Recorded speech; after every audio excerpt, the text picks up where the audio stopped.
So y'all, it's Brian Keith, and I'm back with another video, and today we'll be talking about the Real Housewives of Potomac, episode 4 of season 7. And yeah, it took a minute for me to get this video out just because I have been doing all the Halloween festivities and working. So I've been trying to basically balance and time manage my time. So yeah, you know, we got it when we got it, but it's here, and let's get into it because I'm excited to talk about it. Y'all like, comment, and subscribe, and let's get into the video. Yeah, let me check my shit real quick. Hotter than the fire coming out my flame, and if you wanna play with me, you can't play in me. On the playground, bitch, you can't play with me. Got it, want it, securing the bag. Right, so basically it starts off with Wendy talking to her husband. He is looking to open another restaurant. Okay. And he liked my idea that I proposed about Nigerian restaurant. And they're basically going over like the whole situation from the past couple of episodes. So she talks about how she met up with Peter Thomas, from former husband of Cynthia Bailey, and you know, he has Bar One, and she's thinking about going down the whole entrepreneurship of owning a business and partnering with Peter. And in my other video, I said that he was basically going to be a partner for her, but it's vice versa. She's going to be one of his partners. So it's basically, I think it's going to be around 30% that she will get.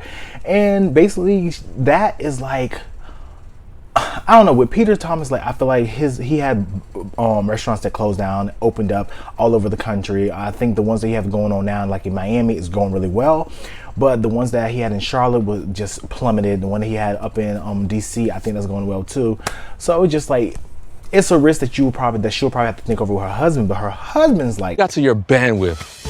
I'm just really wanting to understand why you're going down this path. okay, you know, she talked about how, you know, I have to basically work on my time and with my bandwidth, and I just don't want to put too much on my plate. He's like, okay, well, I'm happy that you acknowledge and realize that, but here's the thing, like, you have Onyé, Home Essentials, you have all these other things, CNN commentator, a professor at Johns Hopkins University. There's so much that she has accomplished, but she's trying to do more, which I feel like it's like with Garcelle Bouvet from Beverly Hills, where it's like, you know, opportunity comes, I'm going to take it, because, you know, growing up, we didn't have opportunities like that, so why not? But she crunched the numbers, and he's just like, okay, cool, well, you know, I'm not an investor, so you're going to have to figure this out, which I mean, I'm a mayor, so I don't know how it would be if, you know, you're joint, but they're going into industry that necessarily you don't really care about. But she segues over to the whole Ashley's, you know, twerk session that she had for the little TikTok dances. Robin hops up, screaming at me, saying, well, Wendy, if you felt like we all felt, why didn't you... Robin. And she talked about how her and Robin got into it, and she's just like, yeah, Robin invited everybody's kids and just excluded mine. So now I'm just looking like, okay, so what's the issue? Like, you're coming at me very tone, very pointed, very aggressive. So it's just like, I didn't do nothing to you. And Robin's my girl. I love Robin, but Robin has been very coming at Wendy for no reason. And I'm just trying to figure out, like, I feel like what it is for me with Wendy, what a lot of people, I feel like Robin is in the wrong the way she approached things, but it's within Wendy's tone. I feel like when I saw the clip from the next episode, Robin was coming at like persistent, just very much like pointed. I don't like saying aggressive when it comes to black women, so I'm just gonna say her tone was very pointed. But with Wendy, I feel like her responses were kind of condescending, but I feel like that is a reaction to what she got from Robin. So she just talked about like, yeah, you know, I just don't like that. So she came at me for no reason. Now, Wendy, you was over here doing like, oh, but you need to stand there, you need to stand there, you need to stand there. Like, so you was in it too. So it wasn't just all Robin, but Robin was the main player in that situation. So yeah, he just talking about, well, you know, we don't have to have our kids over there. And she invited everyone and their children to a family fun day. Okay. Didn't ask me. She was like, them kids. Basically. We segue over to Karen. She's basically in her house trying to throw away her food because she basically found out that she is allergic to chicken, or she doesn't need to have chicken in her dietary.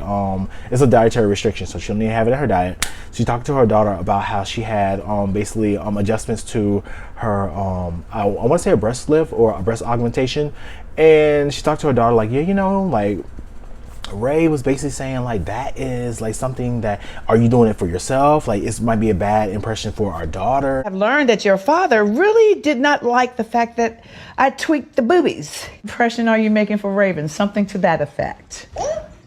And then Raven's looking like, not throwing me in the child. But I don't know, it's just like one of those things where I could see where a husband would think, especially in their situation where there's such an age gap, it's just like, okay, so who are you doing this for?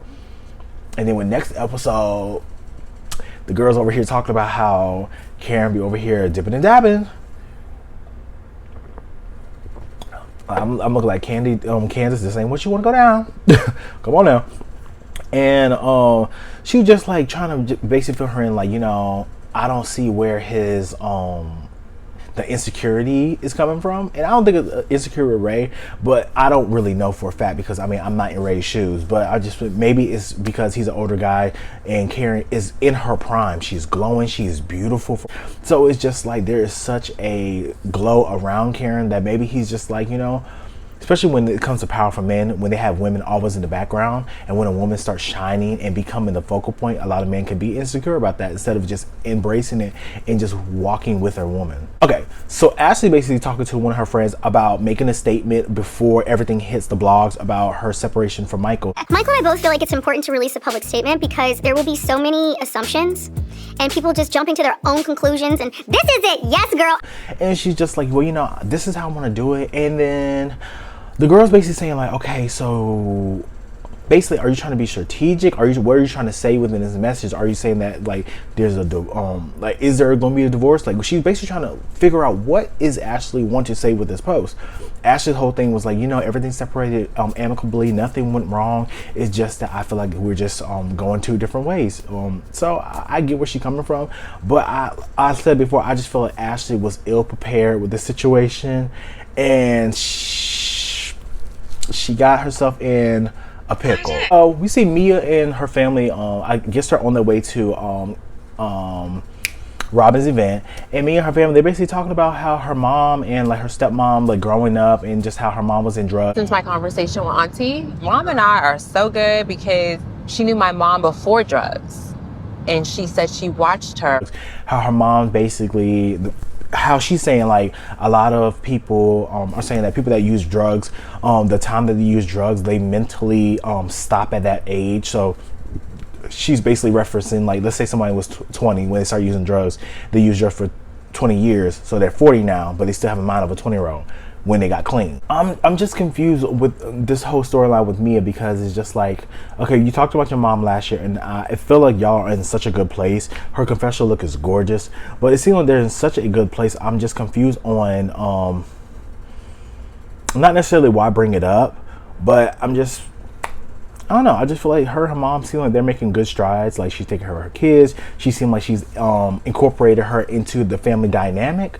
So I'm kind of apprehensive with this situation. I just want to see what's going to develop further with the storyline with Mia.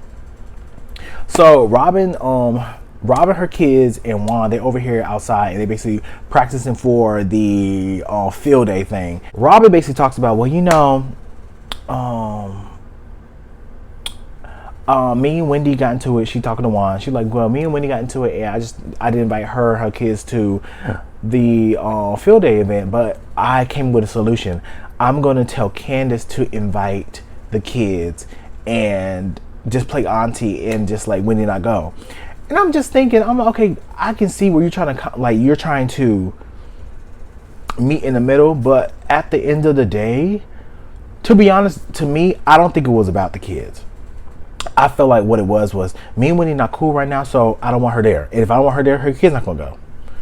But with that mindset, you are excluding her kids from the play event.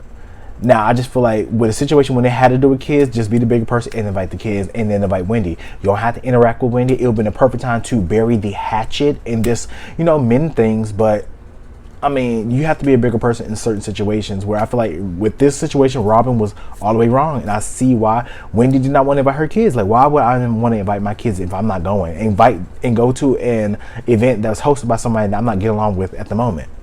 It doesn't make any sense. So she called Candace, and Candace already know, like, I mean, I'm gonna do it, but I already know Wendy gonna probably look at me like I'm crazy. And as she should. So everybody gets to the event, and it's like they're having like it's like a field day game. Field day relay races, sack races, had a good time. Yes, ready, set, go. Come on! Giselle had on all pink. Giselle looked really nice. I was just like, okay, Giselle. But why is it that Charisse came, right? Karen came in her all blue. She started sniffling, coughing. I know, this is too much. Come on. Let me get you some water. But I have a respiratory infection. Yeah. I shouldn't have done it. While everything's going on, and she didn't say hi to Charisse because they do not get along. They haven't got along. So they're like, Charisse, did you speak to Karen? She's like, no. So I guess when everybody was supposed to meet up in a group, Karen was supposed to basically go over. She just started coughing. Just, oh my God. Da, da. They walk over with Mia, try to get some water. It did not work. She's like, I need my Z-Pack. And I guess Karen was sick prior. So she was just like, okay, I gotta go. So she get into the car. G walk into the car. She leaves. Everybody's coming up with some excuse. Robin was like, oh, the reason why she left is because of you to Charisse. Did y'all speak though? No. When you came? She doesn't like me. Oh, she was doing that to get away from you. Yeah. To be honest, y'all just assuming that y'all don't know for a fact what the reason that she left. I just feel like, yet again, Robin and Giselle are starting to mess, and that's just what it is. And Charisse is just like, well, I have that effect on people. It is what it is. And we could tell that that's going to be a situation. I don't know the full situation. Karen has not came out and said anything. Charisse has not came out and said anything. So we'll see what happens with that. But yeah, Karen got her car and she down the street. So I was like, okay. Ashley comes with her boys and they do like a little limbo. It was really cute. But Mia started asking questions, just like, okay, so what's the reason why y'all got divorced? Like, are y'all getting separate? Are y'all gonna get married? And Ashley brings up this whole Michael thinks that I want to get pregnant. I'm like, but you just told us in the other episode that y'all aren't doing it, right? So I'm kind of confused. So are y'all getting separated? Like, I'm just trying to figure out where did Michael thinks that we're gonna I'm trying to get pregnant again. I'm like, what? Because he got a vasectomy. Michael has vasectomy today. Oh, he did that to be spiteful. No, he thinks I'm trying to get pregnant. Huh? That's one of the reasons I'm just like, so what did he give a vasectomy for? So he can, and I'm just confused. Let me know what you guys think, because I'm confused. I don't even know what is going on. Okay, so that threw me all the way for a loop. Candace shows up and Candace is already apprehensive because everybody's sitting down. She speaks to everybody but Giselle. She even speaks to Giselle's daughter. Baby is this? Hi.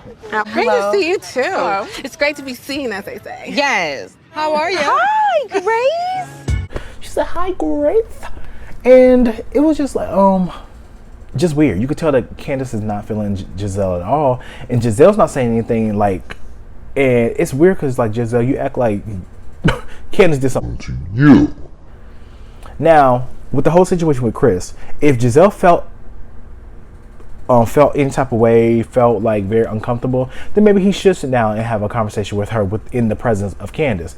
But I don't know if it's going to go the way that they think it's going to go, because now Ashley's getting into the mix, and especially with next episode, it just seems like they're trying to make this a thing. Because if it was such a thing with Ashley, cool, maybe he was flirting with somebody within this time frame. Cool. I mean, it's not cool, but I'm just saying cool, in a way of that's why you brought it up.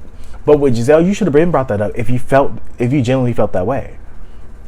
But there's no time frame it's a sticky situation. There's no time frame of when to bring something up. And like I said, maybe he should sit down with her. They should talk about the situation, because Giselle's already over the situation. She's just like, well, all I want is an apology and then we good. But Chris is feeling like I didn't do anything wrong, and I just feel like I'm being accused of something that is going to paint my character in a bad light. So I can see both sides, but I just feel like they should, all three of them should sit down and have a conversation, and just a civil conversation, and see where it's going to go. Then after everybody leaves, we see Ashley in the car, and boom,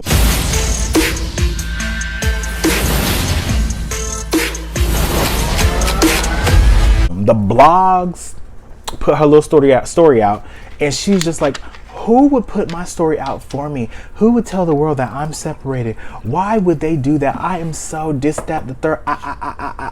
No clue. Who could have possibly thought that it would be okay to tell my personal, intimate business to a blog? And I'm like, to be honest, she need to ask the producers, because you know that's who did it. The producers want the show to be popping, and the show's amazing. But the producers put it out. Come on now. It was one of the girls, but I'm going to give it to the producers. So we already know what it is. So for Ashley just to be like, who would do this, girl? The Potomac producers are producing this season, okay? Especially when they got the hot mic with Wendy, they're doing what they got to do. So, you know, at the end of the day, Ashley's going to have to further navigate this whole situation with, now that her divorce is public, she's going to have to figure out, you know, if I'm going to actually stay separated, if I'm going to get a house, like all these different things she's trying to go through. So she's stressing, and I'm with her. Ashley has been growing on me. Last season she was okay. Now, I haven't really been that fond of Ashley character. I feel like she's a little messy. But we'll see what happens in the next episode. We'll see how she navigates this situation with Candace. Okay.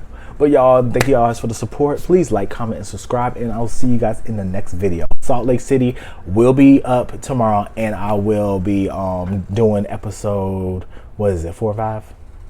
Or 5 and 6? You get it. So I'll see you guys later. Peace.